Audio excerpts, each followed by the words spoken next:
Hello everybody from my backyard here in New Orleans. We're here for the season and it is great to have space to record for you. Right now we are going to get into a little bit of what that second hand does, right? I've done a couple tutorials on this, but this is one of the questions I get very often is what does this second hand do, okay? So if you have a small veil, you don't have to worry about it so much interacting with the veil, right? You're just going to move it through space and allow for it to keep moving and flowing. If you don't know what to do with your second hand, just start playing, right? Essentially, right, without even getting into the flow of it, right, the movements that happen with our veils and with these weaves, I encourage you to practice without them in your hands. Okay, so really think about where your fingers go, right, where your elbow is, because when you don't have that veil, you notice where it goes. Okay, and so when you don't have that veil too, may or may not be any easier to move that second hand along with it, kind of imagining where it's gonna go, okay? So here you'll notice I'm doing this unfolding motion with my elbows, right? I'm coming in, I'm folding the hand into my chest, I'm unfolding it out, and I'm letting my wrist open, okay? So in, unfolding, up and over, and then we can do the reverse, up and in, down, and under. So my elbow is not really moving so much, and this might be a stylistic thing of myself, right? But we're really letting the arms move through. By moving the elbows, we're giving a little more decoration, and then we can move the shoulders anywhere we want. So start with, making some fancy little wrist motions, right? We have these little rolls and rolls, or you can like roll and roll back and forth, right?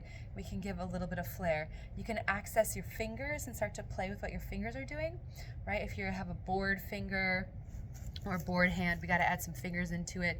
The typical ballet hand is to gravitate the finger in towards the thumb and to kind of splay the other hands up. Pro tip, practice this all the time. When I was little and in school, like literally in junior high, I would sit there and practice my ballet and my graceful hands and just kind of like lift and lower the wrist, right? So I have probably logged hundreds, maybe thousands of hours in practicing my hands. So don't worry if it's something that you gotta get into, right? So practice those hands, comes from the wrist. We're gonna bend through all the joints of the fingers to try to make it as fluid as possible, right? Rolling through those wrist joints. We're gonna roll through those elbows. You can start just by moving from the elbow to move the wrist, right? If you move the elbow, you're actually drawing circles from the shoulder. So just here, start to move and draw circles with the elbows and then reverse. And then this also gives you a chance to really just let your hands kind of go, right? And then we can do opposite time, just like we do with all the flow arts, opposite direction. Yeah.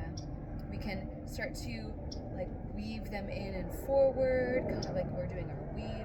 You can cross them just like we're doing our 3-beat weave here. 1, 2, 3, 1, 2, 3, 1, 2, 3, 1, 2, 3, 1, 2, 1, 2, 2-beat weave. Just kind of like play with where they can go around your body. Our shoulders get into it then, right? After we do our circles, right, we start to move it and make it bigger with our shoulders, okay? So then our shoulders start to be able to bring it back behind us and in front and through, okay? So here we have lots of ranges of motion, and I'm still trying to decorate it with my elbows and my wrists, okay? So literally just take time and move around your space in this exercise. It is very, very useful, because then once you start to pick out your veil, all of those motions are directly applicable to where your veil goes. I'm doing the same exact things with my veil. Now I just have the puzzle of making sure the veil doesn't intersect in with my body, right?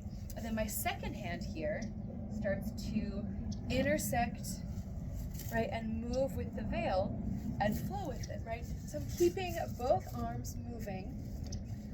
You can hold the long end of the veil and still do those same motions with the elbow, right, with the wrist, and start to think about necessarily moving the bottom end more than you do the front end, okay? So that way we're moving the bottom end of the veil just as much as we do the top or the weighted end of the veil, and that's gonna give us a little more variance, okay? You can also just keep pushing the veil away from the body, the actual silk away from the body with that hand whenever it starts to come in. Or think about intersecting it and flopping it around. So that's a fun little activation for how to make your hands and arms look nice, which is another question I get very often. So thanks for listening.